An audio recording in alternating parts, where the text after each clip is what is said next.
Michael. I am a seer, a seeker, a visionary, and a medium. Every Sunday, I present to you spiritual thought leaders from around our world and beyond. Today, it is my distinct honor and pleasure to bring to you Francisco Javier. Let me tell you a bit about him. First of all, Francisco runs an amazing group on Facebook called The Universal Calling of the 144,000. Francisco heals people's lives by waking them up to the possibilities of new perspective, self love, empowerment, a deeper sense of spirituality, compassion, confidence, and more. There's so much I can't wait to dive into with my amazing guest. So please join me in welcoming Francisco. Hi guys, how are you? Thank you for being here. Thank you for having me, Megan. I love your show. I've been seeing your stuff. I'm like, oh my God, I love it. And I just love this that you bring people on. So thank you for having me today. I appreciate that. Thank you so much. It's an honor. I'm excited that you're here. I love your energy, and I know everybody else is excited as well. Let me make sure that we're streaming. Now, is there anything that you want to share it to? Yeah, I'm gonna copy the link, and then I'm just gonna put this. I'm trying to put this on my page, but I've been on a Facebook timeout, so I'm allowing the timeout to run out, and then I can share things. But I'm gonna try. I could have one of my admins. I just love this that you bring people on. So oh, there you go. That's me in the background. Yeah, I'm gonna put this on. I have my admins do it too. I'll have Thomas, Matt here. Here. Okay, so you've got a whole team. Matt, do you mind sharing this to my page, please? Someone, thank you. Sorry. Right, you gotta work as a team, right?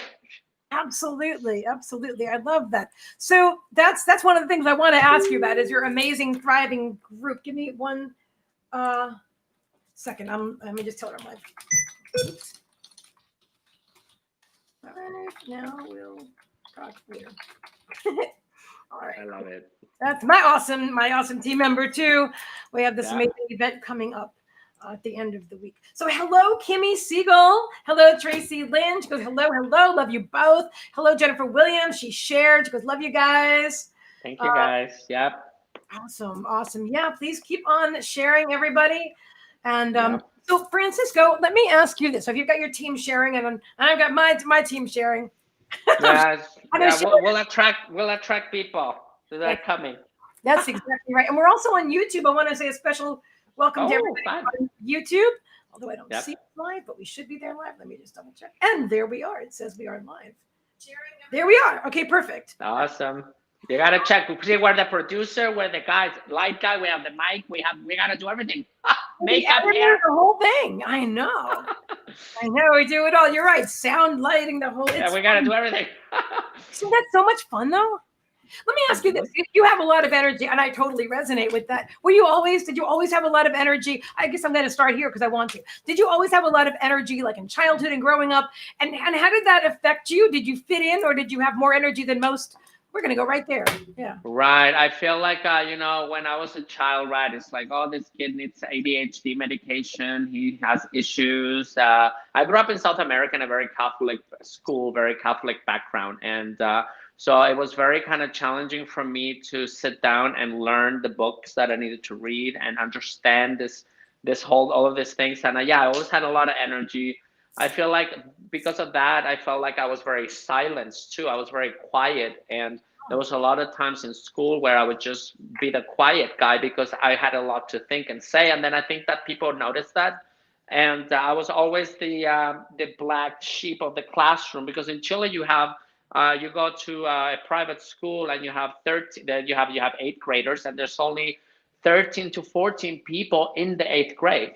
And then you move to ninth grade. So you move together as a class through the whole journey. So it was very kind of challenging. Even in the United States, I didn't speak English. And I just came here and I just started kind of like, wow. But yeah, I have a lot of energy. It's very hard for me to stay still. That's why grounding and practicing this grounding is important for me, right?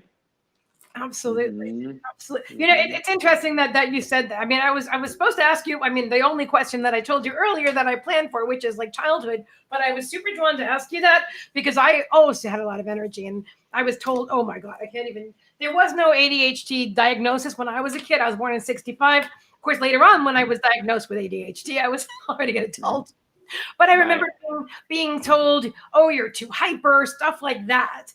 And I always felt bad about it, like there was something wrong with me. Did you ever feel like there was anything wrong with you? Yeah, yeah, no, no, people said, "Oh, you're too much," and until today, people tell me I'm too much, and I said, "Well, good, because we need contrast." The issue we're having right now is that we need a contrast. If there's no contrast of frequency, there is no difference of choice, path, and destiny. And having a contrast right now is important, because if everything is the same, then no changes. There's no perspective change on anything. So I was always too much, or I'm too much here, I'm too much there. And my journey so far with this has brought me to a lot of realizations, that discerning, right, when and how, which is, the light workers path of discerning when and when not, right? Because we have a lot to say, and that gets us in trouble sometimes, right? What I'm feeling, this is what I'm feeling for myself, that's why the question came up, is because I truly feel that what you and I do now with live streaming and all of that we were born to do this. That's why we have all this energy and all these abilities and intelligence also, and ability to do this, to cope, to produce all these amazing events. And there was no avenues for us when we were kids, right? Right. And a lot of this stuff, when I was a kid, my grandmother gave me a computer, and I started right away playing with PowerPoint presentations, right? As like 6, 7, 8, 9. And I would just put things together, and I'm like, oh, I'm making this slideshow, kind of fun about airplanes. And I loved airplanes all my life. That's what I used to kind of focus on in the airline industry. But, I think that, right, it's like we have a lot to say, and we're so like consistent when we're communicating, that it just attracts a lot of things, right? And then it grows very fast. Absolutely. So you said you were in the airline industry. Okay, so first of all, let me back up a little bit, because I skipped that question. I do want to find out, like, okay, well, we did talk a little bit about your childhood, but is there anything else that you want to tell us about how you got to be where you are today, this incredible light worker, with a group of like 40,000 people that are like, oh my God, he's amazing. So how did you be you today, this Francisco in this now moment? Right. So I was, I was doing the 3D stuff like everyone else. I was working for airlines. My whole life, my whole career was working for Lufthansa, Emirates Airlines, British Airways, and I worked in various airports in the United States: LAX, Seattle, New York, and Newark, and Boston Logan Airport. This is all the cities I lived in, working for these airlines. But every time I tried to do the airline thing, the corporate job, I always lost my jobs. I was very sad. I didn't know that I was not fulfilled. I didn't know that that was the problem. And it was very exciting to work for these big corporations and these airplanes, because it's such a beautiful career. Yet at the same time, the illusion seems nice, but then when the repetition starts of years and years of doing the same thing, it really becomes stagnant. And therefore, I turned to drugs, alcohol. I started in Seattle with alcohol. I mean, I moved into a college house and I had to be at work at 7:30 in the morning. I mean, I forget it. I had no idea what I was doing or getting myself into. Furthermore, then drugs became the thing in Los Angeles, hardcore drugs, unfortunately. And then, of course, that took me on another spin, right? And so I lost the last job I had was with Emirates in Newark, in Liberty. And that was a job I lost. And my mother said to me, I think that you need to come back to Massachusetts. I said, oh, no, are you crazy? I mean, if I go back home, I'll die there. No, we'll just pay for it. We'll rent you an apartment and you could just be safe here. I said, no, thank you. That's death to me. Going back home and then you're paying, and then I'm sitting there. We're doing what? No way. Thank you. No, I'd rather go homeless in the streets of New York City. And I did. I said, I'm just going to go homeless. I'm going to go bite the bullet. I'm going to face my demons. And I decided to go to, this homeless shelter. I have HIV in New York City. When you have HIV in New York, they pay for everything because they don't want people with HIV spreading AIDS without medicine, and they need shelter and stuff like that. Okay. So, of course, New York City provided a shelter for HIV people in Brooklyn.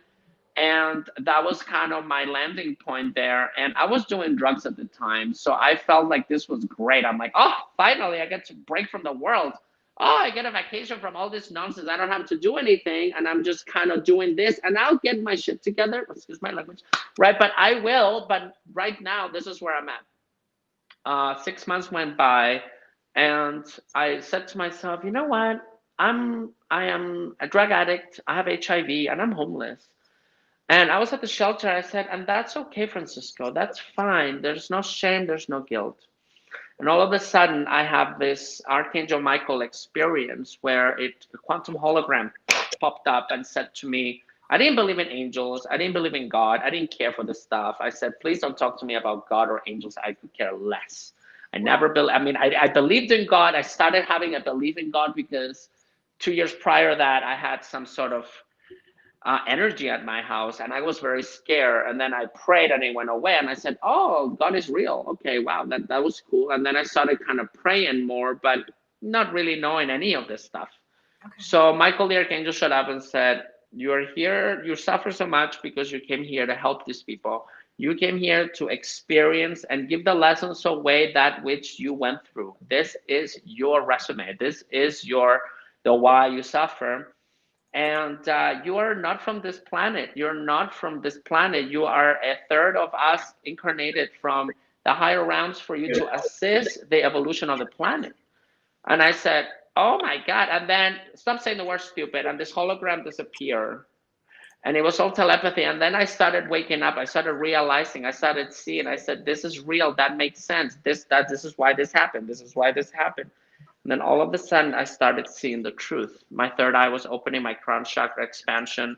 And then I said, oh my God, this is all real. And then, of course, I didn't have a teacher. I didn't have anything. So the only thing I knew is that I needed to start meditating. That was one thing because I didn't have any of this Facebook support, nothing. I was just totally like, I was just supposed to help people. So I started helping people. I went to Brooklyn. I volunteer for people that don't speak English to fill out forms in Spanish for immigration. I wasn't into the psychic stuff. I didn't know that was something. And I started helping people shoveling snow. I mean, I'm an angel, right? Nothing happens to me. So let me go help shovel your snow because something might happen to you. Nothing's going to happen to me. So this helping people very kind of innocently led me to the tarot cards and the angel cards. And I said, oh, angel cards. That's why the psychics, the angel. Oh, that makes sense now. I said, that makes sense. No wonder, of course. And so I started pulling cards and that was it. That was it on Facebook. And then all of a sudden the thing just blew out, right? But right, so Archangel Michael showed up and woke me up. I mean, I think that my awakening was a little different than other people have gradual experiences that lead them. I think I had like this rude awakening. And I always say I woke up too fast because then I started doing the mission and I needed no shadow work. I needed to heal. I didn't know that this stuff. And I just started doing it. And then it just expanded. In New York City, I was doing 3 videos. I was doing one in the morning, one in the evening. And then I started kind of popping up on the Facebook, and here we are now. So it was just all a gradual progression, right? Wow. So when did you create the group? When did you awaken? How long ago was this? So this was 2018 in March, and I created a group called the Incarnated Elementals. I didn't even know what I was talking about. I'm I'm an elemental. That's what I thought, and of course that group was there. And then all of a sudden, the live streams became very big. Mm-hmm. Then all these views started popping up, and that was back Facebook when you could say whatever you want.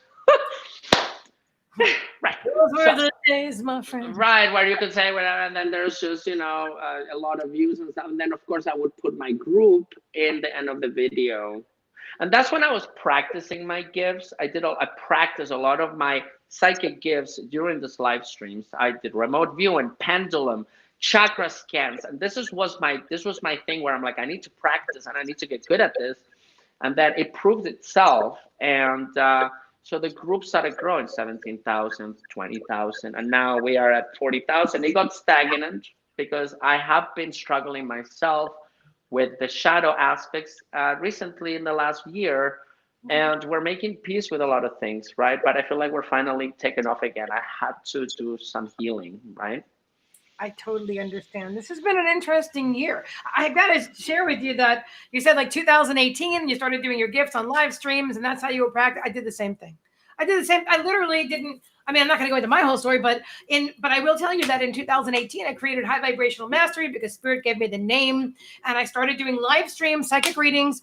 And I didn't okay, clearly I was psychic all my life, but I had no idea. When I became aware that I was psychic, I started doing live streams immediately. So it was like Right. live streaming and psychic development, the same thing. What you're saying, it's amazing. It Right. Right. doesn't. Just we'll just do it. Yeah, exactly. Right. Just do it. Just do it. And then the growth. Do you find on live streaming, and I feel like this is going to resonate with a lot of people, how do you feel about, or how long did it take? I don't know, not sure how to phrase the question, for you to feel comfortable on camera to really just, or maybe maybe right away, I don't know, but just for you to be yourself and not worry about, do I have something in my teeth, or, is somebody going to judge me or something like that? What's your experience? Right. So there were some stages. I mean, working at the airport is a frontline job, and you have to have character because you're boarding 400 people on a 747 to Frankfurt or Dubai or whatever I was doing at the time. I had to work with law enforcement officers, the CDC, and I was exposed to this environment where you have to speak your truth. You have to say something because you got to stop a customer and you got to say, excuse me. You have to have character, so you got to stop things. And it's like no different from being a police officer or a nurse or someone in the front lines that, you got to say something, right? And then, so I was I was not shy to show myself. But I started doing 3-hour live streams, doing past live readings with and I wasn't paying attention at how many people were in my room or how many views I was having. It wasn't about that at all. I was like, oh, I'm helping people. This brings me joy. And so one night I was doing the readings and I had 30 people there, and all of a sudden it went to 100 people. And I said, ah! And then the pressure was on. I said, oh, okay, I need to change topic. Guys, pay attention. There's a calling, a higher calling. The 144,000 there, you need to help people. And I started selling the jam, right? I started selling the jam because I said, there's all these people good. They need to listen to me.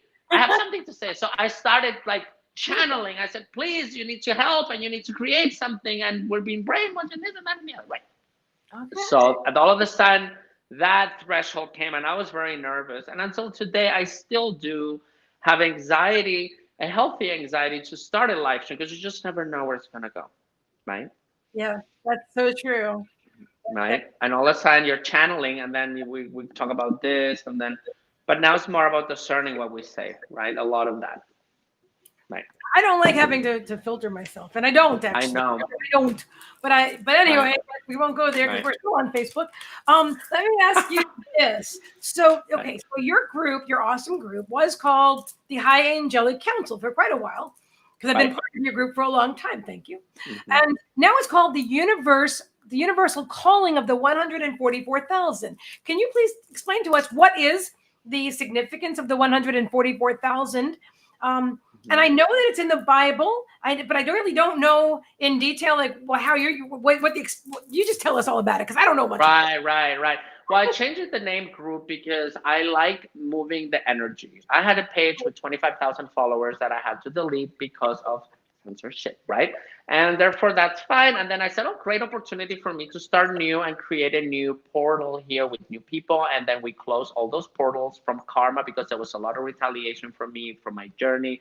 A lot of people were a lot against what I was saying because I needed to heal still, and I do recognize that. Yet it was kind of all this judgment. So I said, oh, we can close that portal. Let's open a new one. Great. And here we are with the other page now.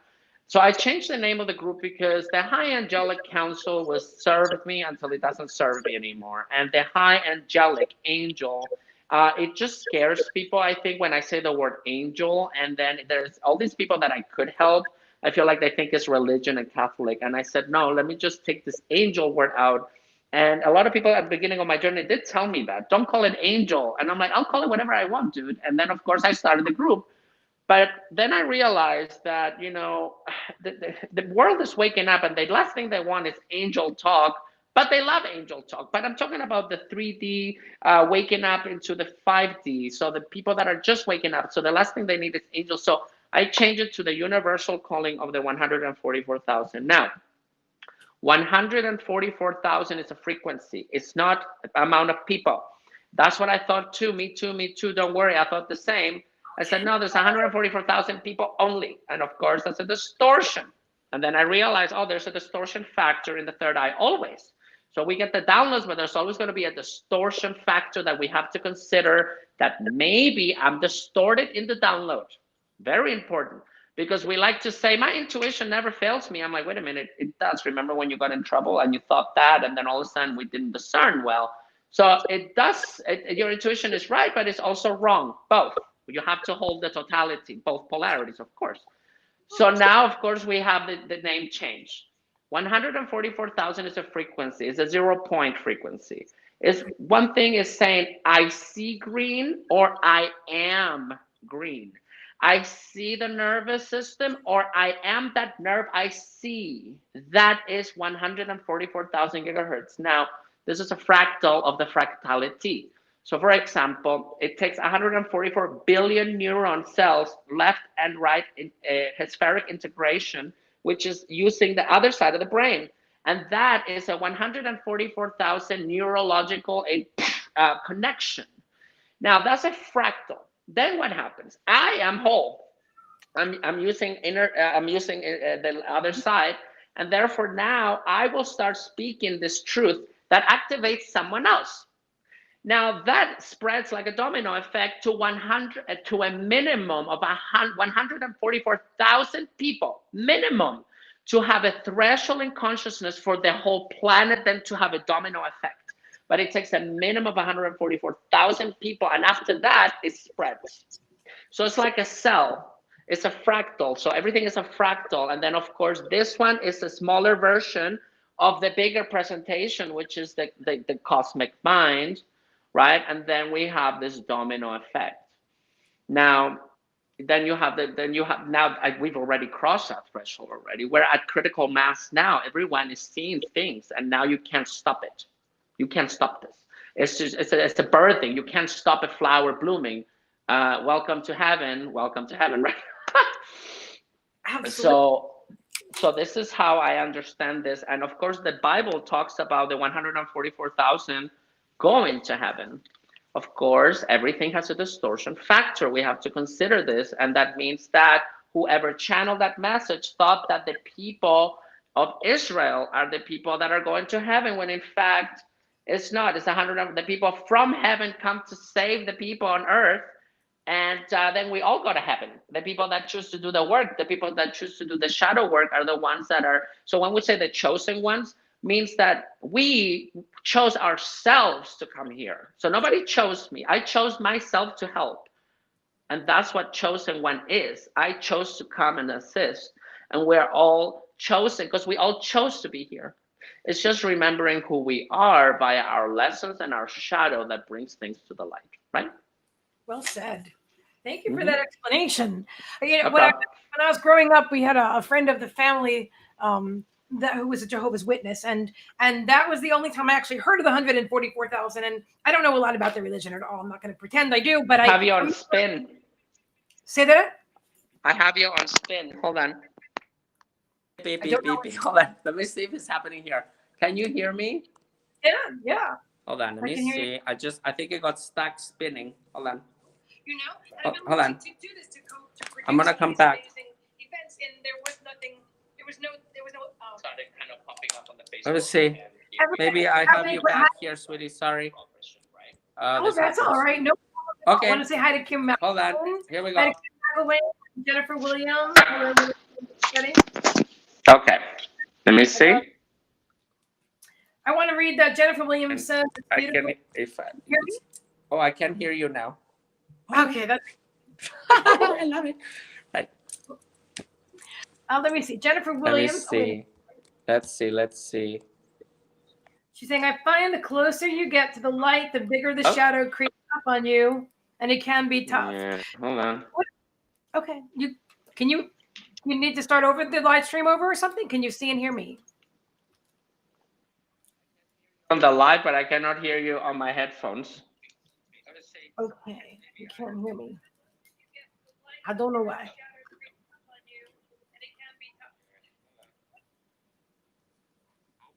Yeah, here. Let me leave and come back. Let me leave and come. Okay, I'll see you in a moment. That'll reset it. That's a great idea. I don't hear you now. I don't hear you. Okay. I'll be right back. Here, you can look at our promo. Isn't it awesome? Love our promo. Oh, that's not the right way. Woohoo! Is that cool or what? Don't you love that? Oh, there's a rocket taking off. Give me 1 second, guys. Hold on. I wish I could take you to the window, but I hear it. Wait a minute. Oh my God, there's a rocket taking off right now. Meagan, look, honey. Wow. Guys, if I could show this to you, I would, but you'll be able to see it on the video or something. Oh my God. Francisco, there's a rocket taking off. I live by NASA and SpaceX and stuff. So there's literally a rocket going into space right now. Wow. I can't, yeah, my camera wouldn't be able, you wouldn't be able to see it, so I no point in me trying. But yeah, right this very second. Oh my God, you're right. That's wait. That's what it was. That's why I lost you. Boom, sonic boom. Sonic boom. The rocket got in the way. All right, awesome. You can hear me now, right? Yes, I can hear you. It was the rocket taking off. That means, there we go, spirit message. It was definitely the rocket. Oh yeah. So hi Dee. I'm so glad you're here. Yeah, all the windows rattle and stuff like that. It's very cool. Megan's being my dog. Megan is being really good. She's not barking or anything. She's gotten used to the sound now. She's like, oh, it's just a rocket. Megan, so you live in Florida? I do live in Florida. Yeah, absolutely. That's amazing. Awesome. And let's talk about where you live. So you live in Sedona, am I right? Sedona, Arizona? Yep. Oh my gosh. So what made you move to Sedona? And is there really an energy vortex like everybody says? What's like the big mystery with Sedona? Right. So I was in New York City, and I'm waking up and I'm seeing things, and I'm trying to do meditating in 4th Avenue and 89th Street in Brooklyn with the fire department and everything. Beep, beep, right. So I'm like, oh God, this is so awful, right? And then I didn't think of it, but I was somewhere in my journey. I said, I really want to go stargaze in the West Coast. I want to go to a desert, and I want to see the stars. And the song "Stargazing," right? That the whole thing activated me, right? That was my awakening song, actually, because when I woke up and that was the song I was playing. And then a friend through Facebook, through my group, she was live at Mitchell Bridge in Sedona, which is a bridge where many people commit suicide here, because people come here to heal, but some others don't, and they think that killing themselves will kind of go through a portal or kind of get out of there or whatever. And so I said, there's something in Sedona, there's an energy there's something in that bridge I need to do. And then, of course, I saw everything. I said, wow, this is beautiful. So I came here a year and a half ago, and I met with, Alex Tor, which was she does what I do here too.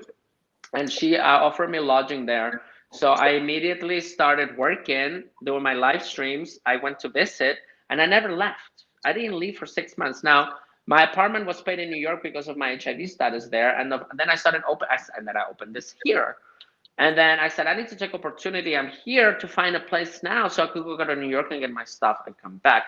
And I said, I need to come here. There's something I need to do. I don't know what it is, but I'm doing it. And that's the soul contract, right? I don't know what this is, but there's something about this.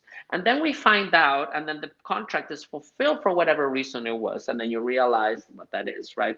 And, it's to ground, to heal. And there is definitely energy here.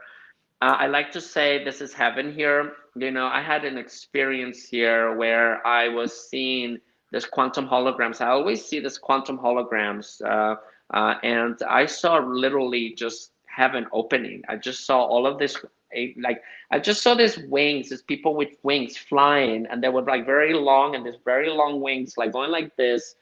I saw this pyramid with wings flying, this chariots and these wheels rolling through here. And I saw angels that were the size of the mountains. And then when you paid attention to them, they would actually come life-size to you. They would shrink and say, hi. I'm like, ah! So all of this stuff was happening. If you really pay attention and you tune in to space, you could really see energy everywhere. And this was what I was tuning in. And all of a sudden, I see this holograms. And right, so there's definitely an energy here. This is connected to Mount Shasta, or the root chakra. Now, we know that the ley lines move through the planet, right? But because of its organic essence, it's much higher frequency than New York City. New York City, I like to say, is more like a chip. It's almost like a computer chip on a city. It's an attachment because it's all nothing nature, everything concrete. Here's the opposite. So your aura gets to heal. Everything around you, there's less frequency of phones and antennas. So there's less of this EMF frequency, all of this electromagnetic stuff. And there's more auric. There's more rainbow here. So when you come to Sedona, you're really asked to face your shadow because there is no dive bar down the street. There is no city and there's no distractions. You can't run away anywhere. You gotta face the man in the mirror, right? Love that. So there is no way for you to kind of like pretend and go to another side. And even the people in Sedona, because Sedona is a small town, it's just North and South Street. This is it. It's two streets. Really? And right, it's not big. It's a small. It's big, but it's small. I mean, I don't know the population exactly, but it's very tiny. And you have Uptown West Sedona and Village of Oak Creek, where Bell Rock is. Now, in New York City and other cities, you can easily be a fool, and then once you get caught, you could go be a fool again somewhere else because people don't know you because there's so many people. In Sedona, once you're a fool, you're seen as a fool, and then then your image is there. So it's almost like you can't run away pretending that people don't see you because it's a small town and everyone talks, everyone knows each other, and then of course you have this chance to reinvent yourself. And of course, if you're honest about it, you can heal, and then people will see you. But you can't really pretend to be one person here and then another there because it's all very small. So it's like you can't play stupid, basically, right? You can't play like you don't know better. I live in a small town too. That's so interesting. Wait a minute. So are people that live in Sedona, or is there like a majority that's one something, like maybe enlightened, or like in my town, there's like a church on every street. So I was honestly not excited to even think about talking to anybody in person about being psychic because I thought nobody's going to resonate with this. I was wrong. I was really wrong. But there is a lot of fundamental Christianity in the area. Right.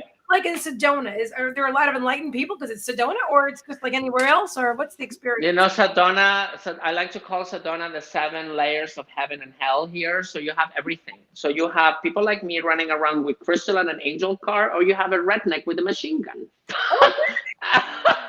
So you have everything. You have everything, and you have people that are hanging out, and then you have Catholic or not Catholic. So there's like spectrum of a lot of things. Of course, the New Age movement is not very much welcome here because the belief is that these people are coming to make money off the land, almost like but some people do that because a lot of people, and not all, but some people, some shops, they kind of put these readers in a cage, and it's like next person, next person, next person.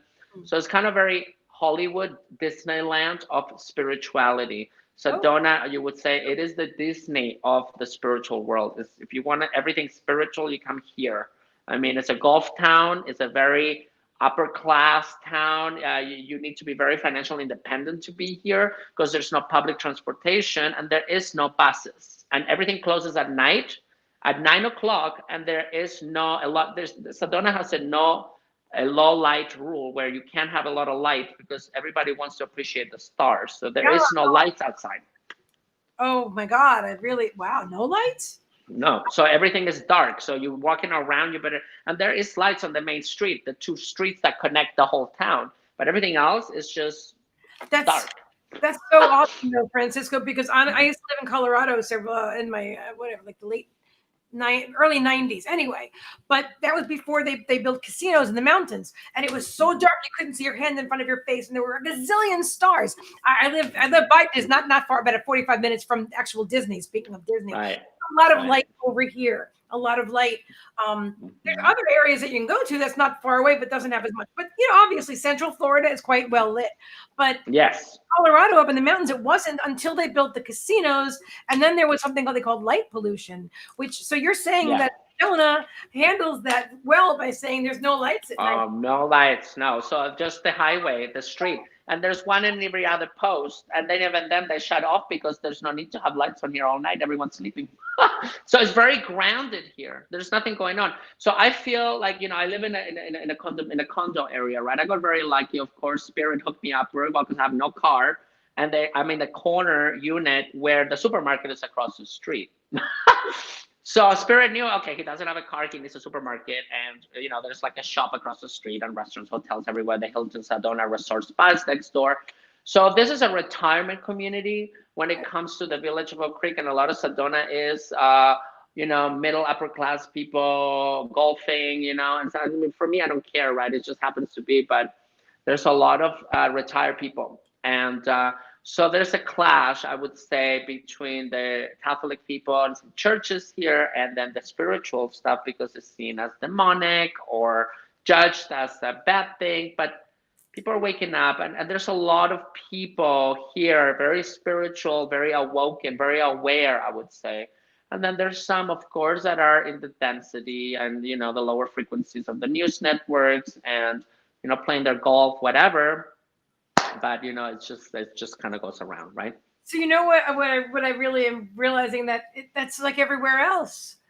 That's what I mean. And just because it's Sedona and you think, oh, it's Sedona, that's just like, I mean, basically you just described my town pretty much. Right. The new age is welcome, but it's not very nice, not seen, because a lot of people say, yeah, you're here doing this, but I don't really go outside. I stay home. I'm a hermit. I stay home. And when I go to Uptown, people are like, Francisco, and people recognize me, and it's nice. But then I'm like, go back home, get the sage, the Palo Santo. Right. Selling it. Yeah, let's do it. Right. Clear my aura. Okay, moving on. Right. I totally feel what you're saying. I do. Jennifer Williams is saying, you're awesome, Francisco. Jennifer Williams says, I feel the energy in Stonehenge, my hometown. Wow. With all the crop circles, the energy is amazing. That would be amazing. Have you ever experienced a crop circle? Well, I've been to Stonehenge. That was one of my my second spiritual retreat. I went to Stonehenge with a group of people, and not a crop circle, but I've been to Stonehenge. I've been twice to Stonehenge. And I've been to many places. I've been to Egypt. I've been to Turkey. I've been to Dubai. I've been to a lot of places because of the airlines. And little knowing that I was doing fractal retrievals, I was going to my places of past lives that I've lived. Wow. And then I'm like, oh, that makes sense. So Turkey, the Hagia Sophia. I've been to Greece, Germany, Amsterdam, England, all of the UK, Italy. So a lot of these places, there was something with me in a past life, right? And then I realized that, oh, that's why, right? Wow. So yeah, I want to go to a crop circle again, because there's a lot of this harmonic imprints on Earth. Have a frequency, although they're kind of flat. There's an energy there. This is a geometry. It's like a geometrical pattern that it has a matrices that allow us to heal, right? And it's an activation furthermore. So it serves you to even look at the geometry, because that activates your subconscious to deliver messages via your third eye and crown chakra. So it's everything kind of connected. Yes. Profound. So so wait a minute. So it was just basically like 2 years ago that you were still asleep, and now you are like way awake and extremely knowledgeable. And so I think that's like, it reminds me of me again, but it's super incredible to listen to you talk and to realize. So for people that are listening to you now and thinking, well, I don't know anything. He knows everything, but I don't know anything. If somebody's feeling that way, what would you say to them? I don't know everything also, and everything.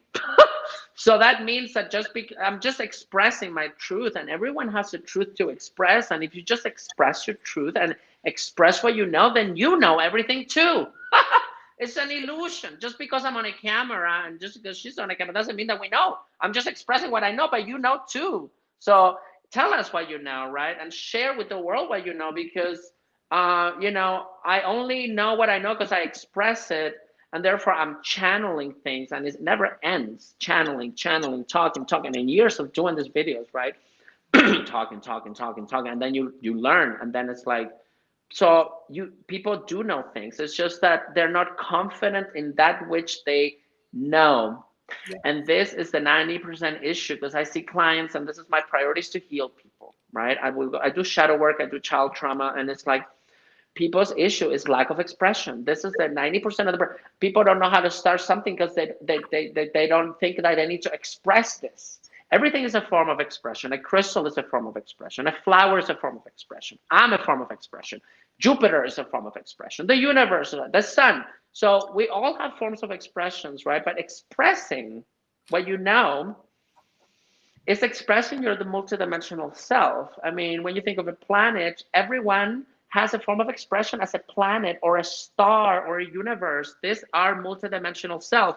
A crystal is a form of expression of another realm. This is a dimensional experience. It's not, it doesn't have I am. I can look at it. It can see me just like the angels can see us. We can't see it, and some of us can, but we can't really see them perfect, right? So this space, this is the same space. So everything is a form of expression, right? It's just allowing for you to express.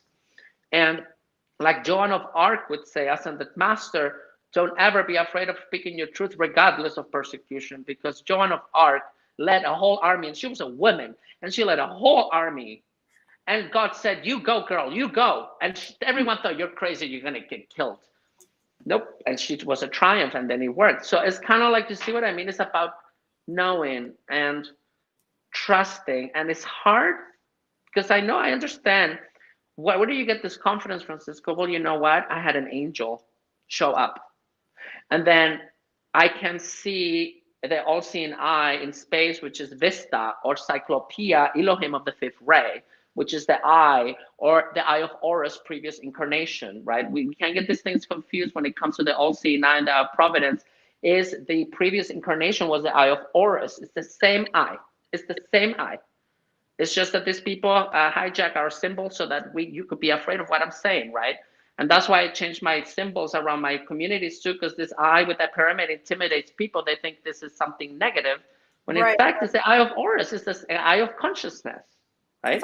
Dollar bill is well, right? Right. So when I see this hologram looking at me, I know that that's someone, and it's everywhere, right? And why do I see that and not everyone else? I don't know. Ask your creator, right? And I ask mine, right? I love that. So I want to talk about healing, and I really want to talk about psychic surgery. Totally interested. But yes. But before we go there, can I just go back one more time to just ask you? So, how did you get off drugs? I just feel like I really need to do that, because it's going to be It's good. You know, I was struggling with drugs a lot, relapse, and that was part of the issue. People did not like me because they thought that I was just smoking drugs and doing my videos, and you know, that was never the intention. Nobody wants to drink bleach intentionally. Nobody chooses to smoke drugs intentionally either. But this was a shadow aspect. I healed this. I came to the point in my life where I said, if I don't stop this, I'm gonna die. And this keeps happening, and over and over, and relapse and relapse and loops. And why do I keep relapsing? Well, somebody said you lack authenticity. You need to be more authentic about your change. Okay, I'm gonna practice authentic self. But then I relapse again. And I'm like, okay, well, that's not it. So what's the issue? What's missing? And one day I said, I'm done. I'm done. I got on my knees and I said, Father, God, whatever you have to do, I give up. I'm on my knees. Forgiveness. I am done. I don't know what you have to do. I don't know what you have to show me, but I need help. And I need someone here now. Because I have lunch with God. Whenever I summons my higher self, or the creator, however you call it, because I have my own version of that, I have lunch with him. I said, we're going to have a chat because I need something and you need to help me, right? And we have a chat, and then the next day, usually the answer comes. So the next day, I'm sitting around my house and I'm just coming off my own drugs. And I said, okay, well, I'm just healing. I'm allowing. Here we go again, round 2, round 3, however. And I had a mirror, and the mirror had the pyramid with the eye, and the mirror was topped on the side of my couch, holding by the wall. All of a sudden, boop, it falls. I said, what is going on? And all of a sudden, I get this energy, and it was Kuan Yin. I said, that master, Kuan Yin. And Kuan Yin came to me and asked Sunat Kumara. And Sunat Kumara said, excuse me, if you want us to help you, can you please respect us and the process? Can you respect also yourself, sir? because Kumara is very intense. Okay. And let me tell you about that. I was always kind of making fun of this and in a lighter situation. But when my soul needed something from them, you humble. And I changed and I said, I'm going to respect this process actually. I'm going to respect it because now I need something. Before, I didn't need anything from the masters or the angels until that day. And I said, I'm sorry, I will. And then Kuan Yin took over there and she said, you need to love yourself. Self-love is what was missing. The pink ray is what was missing. In fact, this was given to me. I bought this kimono in green. No, it came pink. Kuan Yin changed my order, of course, to get my attention. Oh, wow. Kuan Yin has been around since that day. And as a result, a year ago in Sedona, I went to the shop and I said, I want to buy a sword. And this man said, you're here on a mission. When I moved here, you're on a mission. I'm going to gift you this sword. And it was a sword. And I got my sword. I felt, oh, King of Swords, tarot, right? You were going in somewhere. 3 months ago, I went back to the same man and he gave me a samurai sword for free again.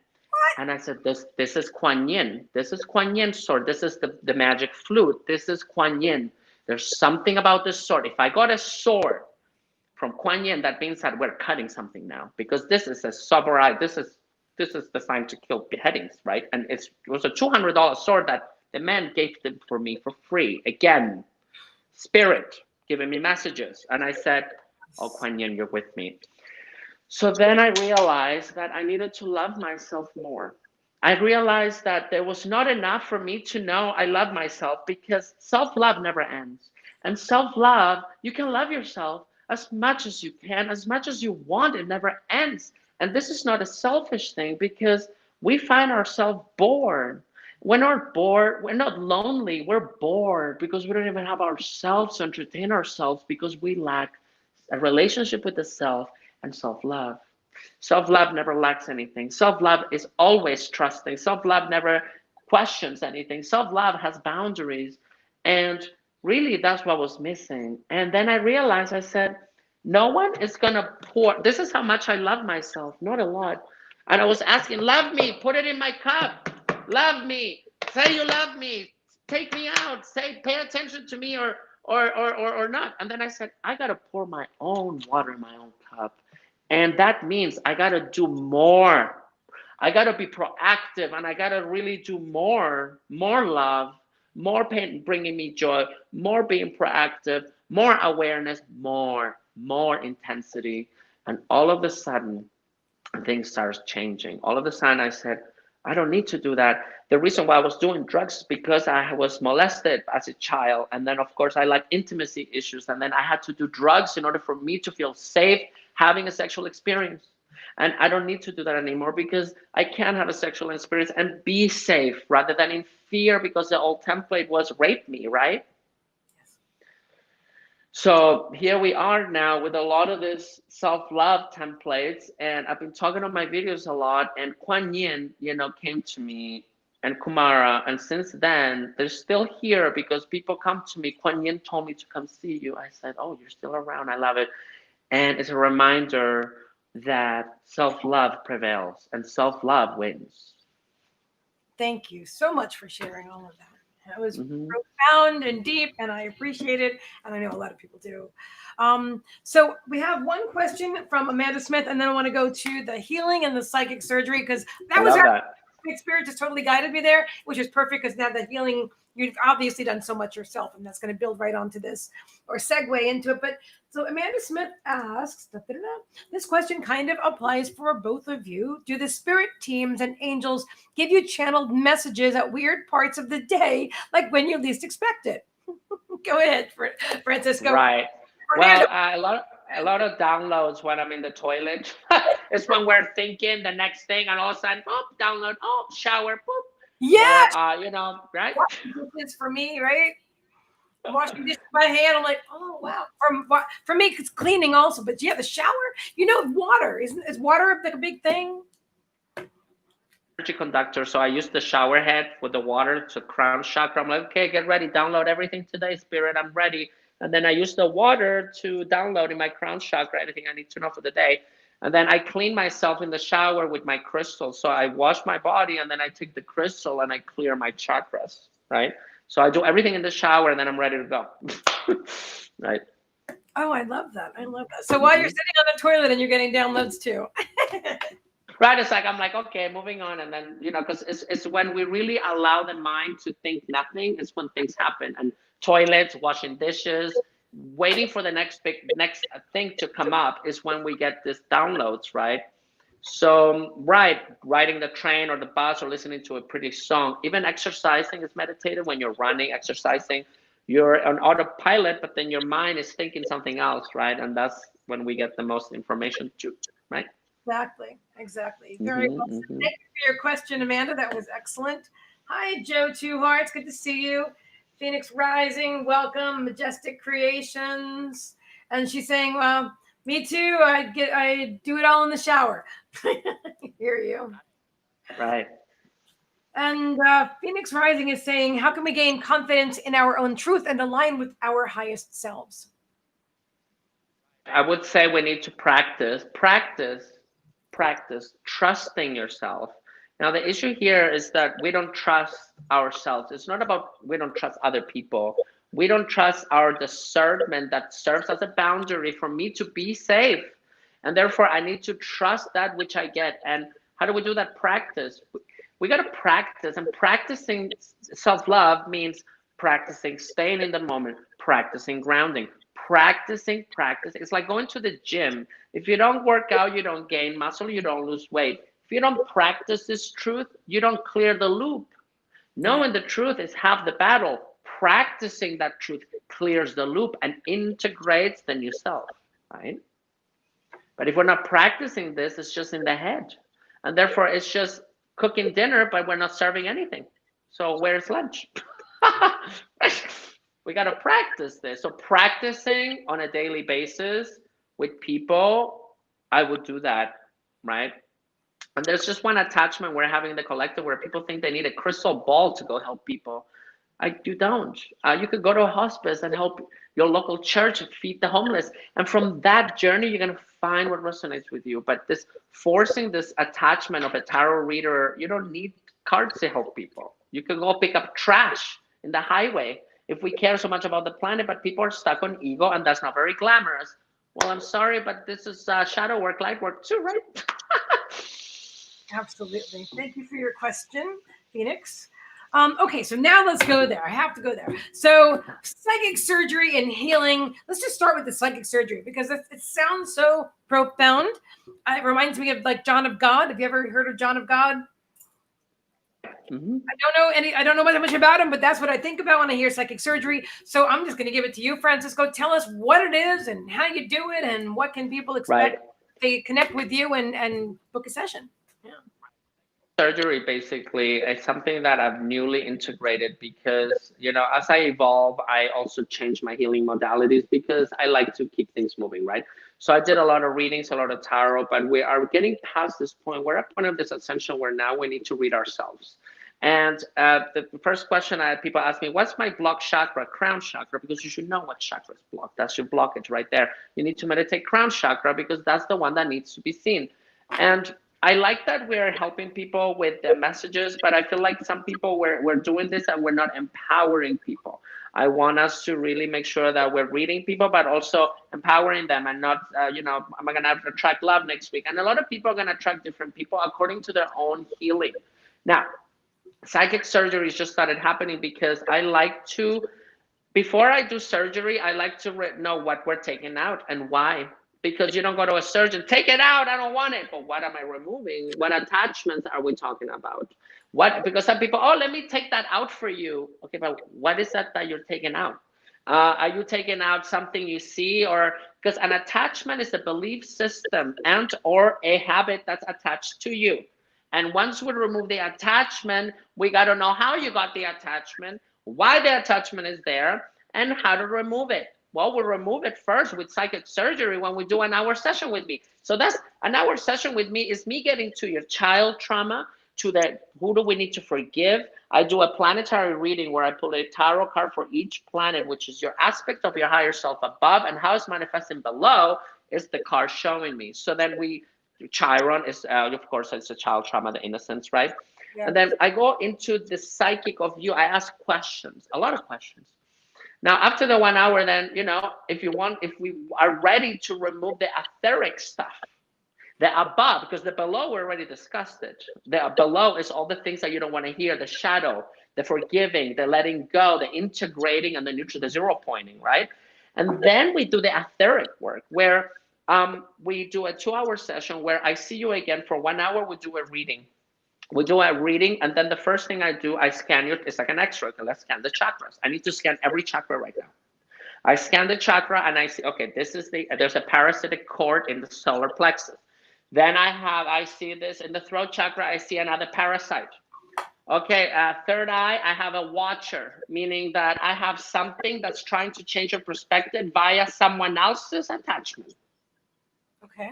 And then it's like, oh, but please help me. No, don't try to make me feel guilt, because then that's someone else's demon trying to change yours. And that is contagious, right? So of course, when we talk about demons, we talk about shadow, yet as above, so below. And yes, there are, we're going to call it archonic types and reptilian type templates out there that are controlling the human mind.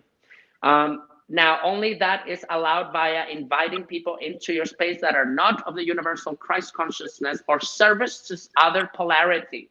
So anything that services self you allow at home, you're creating these hooks and attachments, or things linger around your house. Now, I scan your chakras, and then I say, okay, there's this, okay, there's a chip on your crown, or maybe there's a chip also, or not. Then I scan the aura to see if there's any cracks or if there's any debris on the aura. Now, debris on the aura happens when other people project stuff onto you, and that projection gets stuck on your aura. And then if you don't clean your aura, then of course this penetrates through the chakra, because the aura is the chakra. And once this debris or aspect gets stuck on the aura, it goes to your own chakra, and therefore we have an attachment of somebody else's truth or perspective in my truth. And you're chanting that all of a sudden something that's not yours. That's not your truth. What are you talking about? That's somebody else's truth that you're chanting now, and now you have an attachment. For example, media. Everyone's repeating what they're saying. That's not me, that's you, dude. What you say is a reflection of who you are, right? Okay, then of course we have aura repair, and then I have to see if there's a crack. Okay, lack of grounding or not, or connection to source. And then we start, and then I know what I'm doing. Then I know what I'm taking out.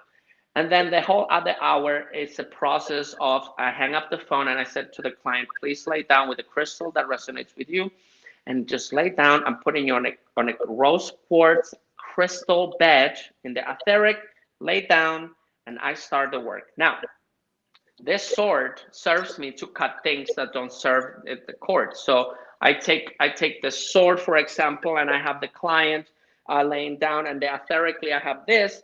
And then I take, for example, this other sword. Where's my selenite sword? And then the selenite sword, and then I start cutting cords. But I have to hold this in the chakra. And then this is the technique I'm learning. I'm cutting this.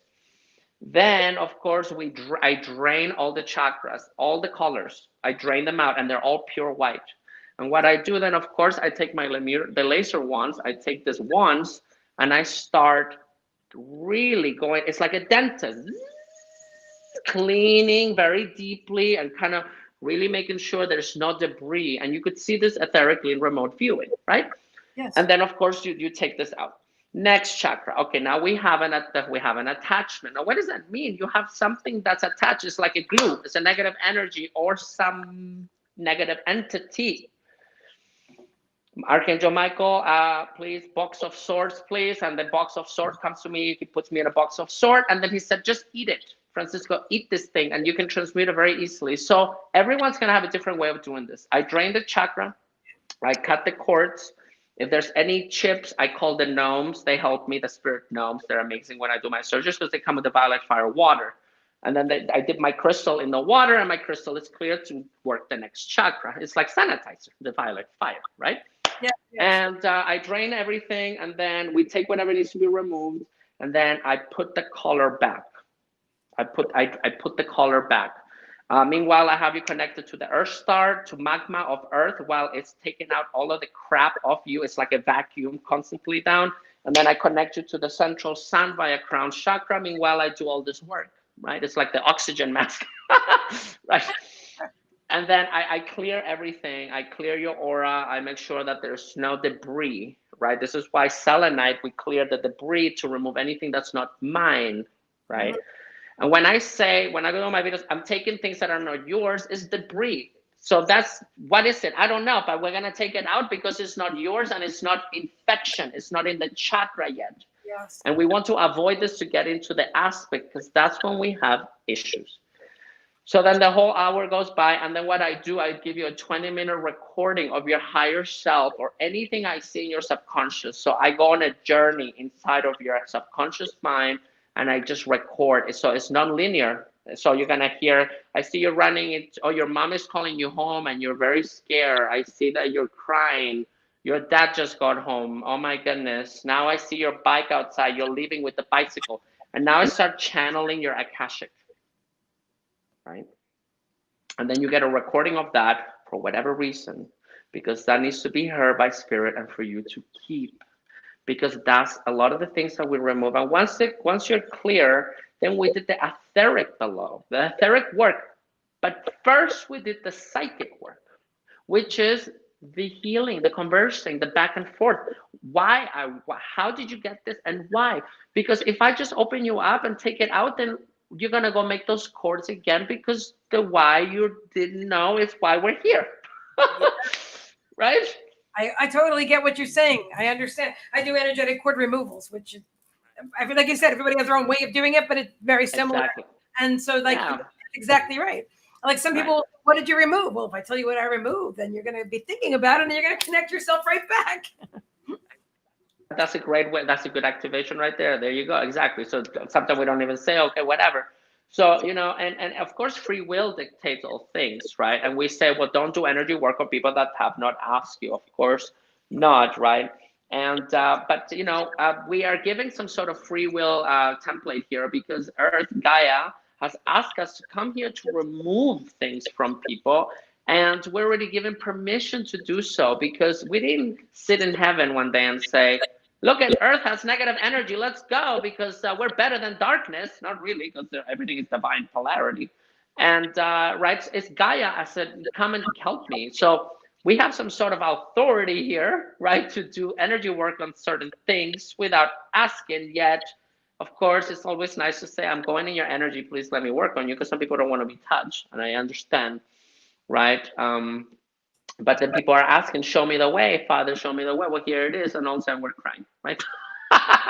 Right. So it happens. And yeah, that's what I do now. So I'm really enjoying the sessions, because they're 2 hours. And it's such a beautiful thing to do. It's so intimate. And it's just very beautiful process that I've been enjoying recently. And it's an honor to do it, actually, because it's something we've done this many times, right? And it's just such a beautiful thing to do with the crystals and the extractors and punching the chakra and techniques and pulling the cords, right? Or taking the lasers and saying, okay, we're gonna put some of this in your root chakra now, so let me put that there, and really working with the crystals, almost like makeup.